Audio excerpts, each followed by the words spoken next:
The warning DEF system error in your Nissan Titan will shortly be accompanied by a countdown of 200 miles, and when the countdown finishes, the speed of your truck will be limited to 5 miles per hour. There are 4 main culprits of this issue, and some of them are going to be quite expensive to repair. First of all, it may mean that the DEF you're using has a different percentage of urea in it than needed. It should be strictly 32.5% urea to 67.5% water, but if you test those no-name DEF fluids that you can buy at gas stations or in supermarkets, you may see anything between 30 and 35%.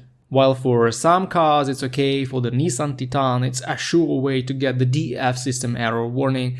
Unfortunately, draining the DEF tank is not that easy and you will need to get professional help for this. But if the tank is not full, you may try topping it up with good DEF and driving at highway speed for 10 or 20 minutes. This may or may not help depending on the concentration of urea you will get in the end.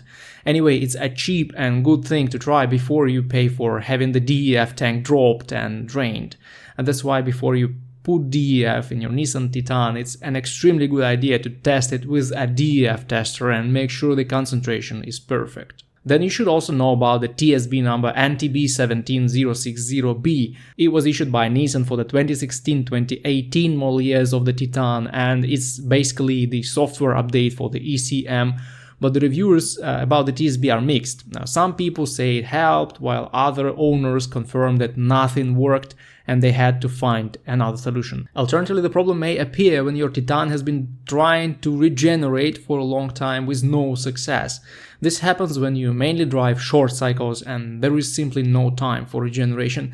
A lot of owners confirmed that driving their trucks for about 40 minutes at highway speed solved the problem, but it's quite risky since the counter will be getting on your nerves. So if you decide to try this, first of all, top up the DEF tank with good DEF, and secondly, don't drive too far away from the dealership or a good repair shop to be able to return to it within those 200 miles on the counter. And finally, there are quite common issues with the sensors in the DEF tank. If you see this message and nothing helps you get rid of it, you will probably need the new DEF tank. And the problem is that the sensor can't be replaced on its own, so the entire new tank will have to be bought. The new OEM DEF tank will cost you about $2,500, so it's not the best option. And you may want to look for a used tank assembly from a wrecked car, which should cost $600 to $800 plus labor to install. But of course, replacing the tank is only a good idea when you've already tried everything else and are sure the problem is exactly with the sensor in the tank.